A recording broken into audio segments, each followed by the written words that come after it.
Welcome back. This second half is about Jerry Bach, but I'm going to start off by talking to you a little bit about how music is a little bit about the publishing industry with music, and specifically about some organizations. I've got a little bit of alphabet soup that I have to talk to you about, and it does lead us back to Jerry Bach. Bach, by the way, also died recently. He was born in 1928, lived until 2010. His primary lyricist for some time is still alive. You know, you're getting to the end of a course when you're finally talking about folks who are still alive. Sheldon Harnick, who's still around, was born in 1924. But like I said, I want to talk to you a little bit about an organization called ASCAP, or the American Society of Composers, Authors, and Publishers. Now, ASCAP is still very, very active today, and it is a very, very important organization. One of the things that ASCAP is in charge of is who gets paid and how when a song is written. Almost everybody who is a paid professional songwriter is a member of ASCAP. Your favorite pop or hip hop or country or jazz or rock artist, they're all members of the same organization. And a huge part of this is whether songs are paid for by the play.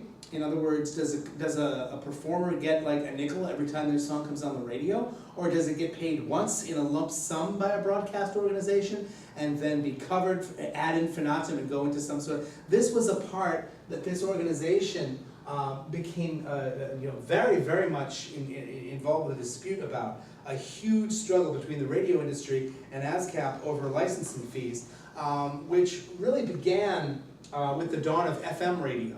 And also with the move in general for radio from having drama and having talk programs and filling large quantities of time with music. Because there was such a discussion, many, many major radio stations felt that they should just have to pay these artists once and that should be the end of it. You realize, of course, some of this discussion even continues today. Now that we have downloading and all of these sharing sites, it's harder for songwriters in particular to make money. And a lot of them want to be paid once and up front now. In any case, this struggle with ASCAP eventually led to the formation of another thing, a group called BMI, which is known as Broadcast Music International. Now, BMI was a company, nowadays they exist as a record label. They're actually one of many companies that just kind of publish records and recordings. But in the day, particularly in the 1950s, BMI was formed so that a number of radio stations could have a stable of songwriters who would be writing songs specifically for broadcast use and being paid as members of BMI, rather than having a situation where their songs were acquired by the radio station and that there were various payments that had to go straight to ASCAP. BMI was designed to sort of fill the airtime. A lot of these FM stations said, sure, there's lots of records that everyone loves that have been released and recorded in the past, and we're going to have no choice. We're going to have to pay those performers because people want to hear those old records. People still like songs from 10 or 20 years ago. But what if we could fill some of our airtime by hiring a group of musicians, and particularly composers, and saying, can you guys just write us a bunch of music specifically for use on our radio station? And where did they find a bunch of young songwriters and musicians who were willing to work perhaps for a little bit less money, but have the guarantee that their music was going to go straight onto the radio and make them famous? Well, what else do you think they did? They did a search of America's college campuses, and they went all over America saying, we are looking for songwriters who are willing to become a part, not of ASCAP, but of BMI, and write music that we can own and that we can use to fill airtime.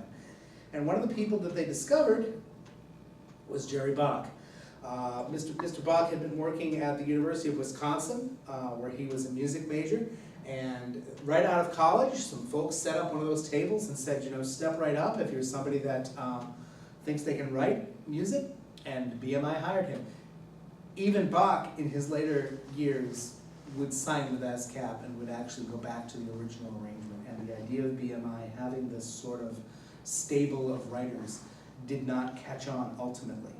But a number of other famous songwriters and singers as well kind of came in this way and wound up on the BMI label, and the way it transitioned was to go onto their record label, and that's how these things were released. During this time, Jerry Bach came into contact with the man who would eventually become one of his major collaborators, his lyricist, Sheldon Harnick. Bach and Harnick together would write a number of really important and successful musicals. However, a serious rift between them would occur late in their career, and sadly, they would bitterly enter into a feud, stop really working together or even speaking, and I think they could have probably gotten out even more successful music if they had sort of resolved their differences. They are known primarily for three major musicals, which I'll talk to you about in detail. One of them is called Fiorillo from 1959, She Loves Me in 1963, and then the single most economically, financially successful musical ever written, Fiddler on the Roof in 1964. No musical turns out a better profit historically, both in terms of its Broadway productions, its global worldwide productions, its amateur productions. The single most profitable show ever written was Fiddler on the Roof. And there's a reason, because Fiddler on the Roof deals with something that we'll talk about in a little bit, this idea that we kind of borrow from sociologists of universals and particulars. And many people who are into dramaturgy, the study of the analysis of what goes into a play, will tell you that this concept is a big part of Fiddler on the Roof. Getting a little bit ahead of myself, though, let me tell you a few things about those other shows. Fiorillo in 1959 was, believe it or not, also a Pulitzer Prize-winning musical. People don't tend to remember that because the show itself is not as frequently produced. It also brings in the idea of the biographical musical. Fiorillo is a musical about the life of Fiorello LaGuardia, who was mayor of New York City for quite a while and was a very famous and popular mayor. In fact, LaGuardia Airport is named after him. And it received not only the Pulitzer Prize, but the Tony Award for Best Musical, and with lyrics by Sheldon Harnick, with a book written mostly by George Abbott, and with music by Jerry Bach. It handily displays Bach and Harnick's real strong feel for character work, which is something you see in a lot of their material. They can express the thoughts and emotions of their characters perhaps better than a lot of people. Maybe because it's a political piece, maybe because it's a little bit dated, it doesn't seem to get produced very often, and I don't think it's the thing you immediately think of when you think about Jerry Bach. And after a few less successful pieces that people don't really think about, but they're okay. There wrote a piece called Tenderloin, which is mostly about prostitution in the meatpacking districts of New York at the turn of the last century. They did a cute piece called The Apple Tree. They've had some other musicals, but the next big hit they would have in 1963 would be She Loves Me. She Loves Me is a musical. Never have I been more able to say that this is a musical ahead of its time. The original concept, based upon a play called The Shop Around the Corner, involves two characters, a man who works, in this case, in a perfume shop, and a woman who works in another shop nearby, and they have kind of got together into this sort of pen pal organization, which allows them to write letters. Remember, this play predates the internet, and boy could it have used the internet after I tell you the plot. You can write letters to your pen pal, they remain anonymous, you get letters back, and it's like having a person to vent to tell your secrets to and all of that, and they don't know who they're writing to. And although this couple really don't like each other when they meet face to face in real life, they complain about each other in their letters without knowing that they're bonding in the letters and talking to each other about their problems without knowing it's the same person they really don't like by day is the person they enjoy writing to by night. If you're familiar with the film You've Got Mail, you're familiar with the plot to She Loves Me, which is basically an update of that plot, minus this score, and with a lot of twists that would bring it into the later 20th century. And it's funny because it works better, because it has the concept of email as opposed to where you can more easily write anonymously to a person. You don't have handwriting or physical time for the letter to be delivered. It works better. She Loves Me has some lovely music in it, a song called Vanilla Ice Cream, which is kind of a popular soprano audition piece. A couple of other songs in there, but more or less it established Bach and Harnick as sort of solid writers, but they still hadn't hit their groove. They hadn't really hit the show that would make them most famous. So here it is. The show that made them most famous, Fiddler on the Roof, opened in September of 1964. And as I said, it's kind of a piece about universals and particulars. This is a concept that we hear about a lot in sociology. The idea that there are two ways that we learn things about a new world or a new community. And in the case of theater and in the case of dramatic writing, we believe these are the two great sources of what we call exposition, the two ways that we learn about people in the plot. One of them that make us enjoy the idea is universals. A smile means the same thing in almost every culture. A death or a birth, these are considered a rite of passage. The idea of marriage of some kind to another person. The idea of, just the universal things that anybody can say, oh, I identify with that. I've been through that. I have the same problems in my life. Even though this culture is very foreign to me, there are these things that make it universal. The particulars are the things we learn that are particular to that particular culture. In this particular culture, when people get married, maybe it's under a canopy. If it's an Asian wedding, maybe the bride wears red instead of white. If it is if it's a death, maybe it's a death where somebody is put out to sea or cremated or something. But the general universal remains the same. And through the particulars, we learn about that given culture. This even works with fictional cultures. If you're writing science fiction or something like that, you learn what is particular that we are all finding out together, enjoying the piece about that particular culture. With Fiddler on the Roof, the culture we're talking about is the Jewish community at the turn of the last century, between about 1899 and 1905. And it features a main character named Tevye, and, well, he has 5 daughters, but the piece really focuses on 3 of them. It's also a story about faith, and it's also a story which is, if you think Oklahoma is well structured, this piece is really brilliantly structured, because it is a story about asking people to make compromises between what is traditionally done and what is believed and what is right in front of your face as the day-to-day emotional experience that the characters are having. The stories are based, the stories come to us from an author of short stories named Shalom Aleichem. And Aleichem wrote a whole bunch of short stories, independent, little tiny ones, about his main character, a character named Tevye. Tevye, the dairyman, is married to Golda, and together they live in a little town called Anatevka. And as I said, Tevye has 5 daughters, although 2 of them are very young, and you really only need to be concerned with 3 of them. Now, like I said, I don't take every play and go through it with every bit of the plot, but in this particular case, I think it shows you the structure behind the show. Tevye has, as I said, 3 daughters. His oldest daughter is named Seitel. His middle daughter is named Hodel. Let's just say his youngest daughter, besides the 2 little ones, is Hava. In the case of Seitel, he wants her to have the most and the best of everything. He is in a culture which is familiar with arranged marriage, and he has arranged for Seitel to marry a man that he thinks can provide for her. A man who is a butcher, a man who is probably twice her age, who's not terribly attractive, but he is rich and he's nice enough. The problem is she's fallen in love with someone else. She's fallen in love with a young man named Motel. It's spelled just like motel, but anyway. Tevye loves Motel, and Motel is kind of a scared of his own shadow, sort of little wimp of a character. He's a sweet guy. It takes all of his courage to stand up to Tevye and say, I swear to you that your daughter won't starve, and it's so important that you break with tradition, that you not marry her off to this person that she doesn't love. Tevye is torn between the tradition of, well, the father makes these decisions, and the people right in front of him that he loves.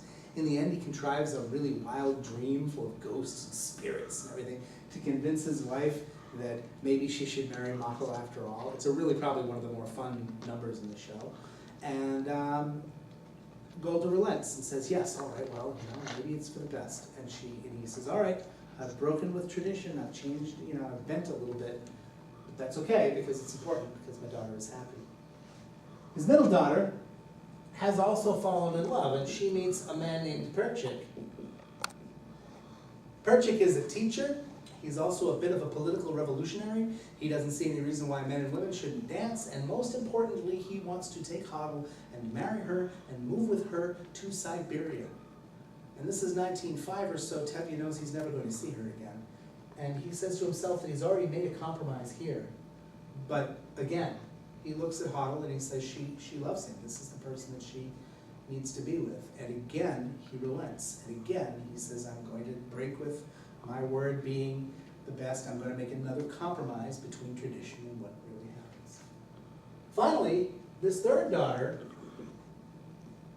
has fallen in love with someone even more difficult for Tevye to accept. A Russian, a Christian, well, at least an Orthodox Russian, certainly not a Jew, a man named Fyedka. And Fyedka is a soldier in the Russian army. The Russian army at this point in the early 1900s has a nasty habit of taking over villages that are occupied by the Jewish and moving their soldiers into those places and claiming them as their own. And there's been a lot of political unrest, or what they call a lot of pogroms, in which a lot of people would be possibly hurt, houses burned down, property damaged, and that sort of thing. Well, Tevye says this is the last straw. If you want to marry a person like that, I'm not speaking to you anymore. And for a little bit, they don't speak. And Tevye tears him up inside, and it is all he can do when he finally sees the two of them together to say good morning and finally speak to them again, and again to compromise his authority and to compromise the tradition in the name of the pragmatic idea these are the people I love.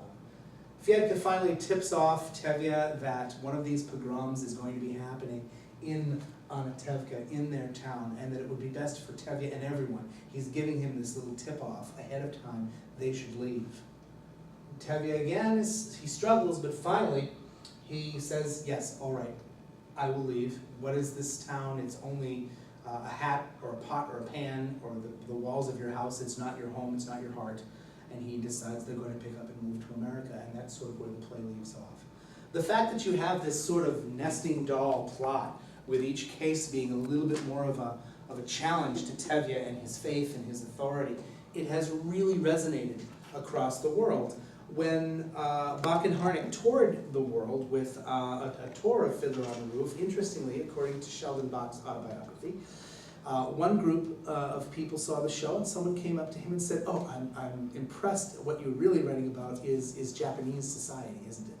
And he didn't want to say no, but he said, well, if you see some of that, then that's great. And later in South America, someone said, oh, the father at the head of the household and this battle between faith and what's right in front of you, how Latin, how Spanish of you.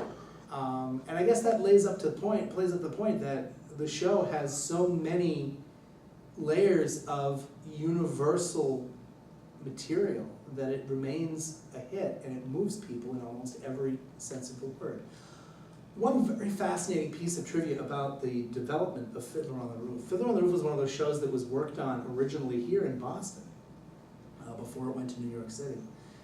And for the first 2 weeks, audiences liked it all right. The show didn't really have an overture. It kind of started with Tevye wheeling his dairy cart out and talking to the audience for a few minutes and sort of talking to God. And then he would launch into a version of his popular song, If I Were a Rich Man, and audiences said, oh, there's something missing. The night before the show was to pick up and go to New York at a rehearsal in which the cast and the orchestra were all kind enough to indulge Bach and Harnick. Misters Bach and Harnick hunkered down in the very large ladies' room at the Colonial Theater in Boston and decided they would write on the spot one last emergency song and jam it into the show the day before it opened in New York City. That song was Tradition. And it's pretty hard to imagine Fiddler on the Roof now without its opening number, which is probably one of the most iconic opening numbers, one of the best examples of exposition in drama. It so sets the whole stage for everything that's going on. But it was written kind of on the fly and rehearsed only a couple of times right here in good old Boston. Bach and Harnick, as I said, they did a number of other musicals together. None of them really got them out of a shadow of Fiddler on the Roof. When you have a hit that big, everyone just compares your other work to it. They finally wrote a piece called The Rothschilds in 1970. And one of the weird things about The Rothschilds, this is a play about a Jewish family who has emigrated to the United States and who have 3 sons who each meet someone in the United States that challenges the authority of the father figure in that script. It is probably designed to be a companion piece to Fiddler on the Roof. But disagreements during the troubled tryout period and during the early run caused Bach to completely terminate his collaboration with Sheldon Harnick.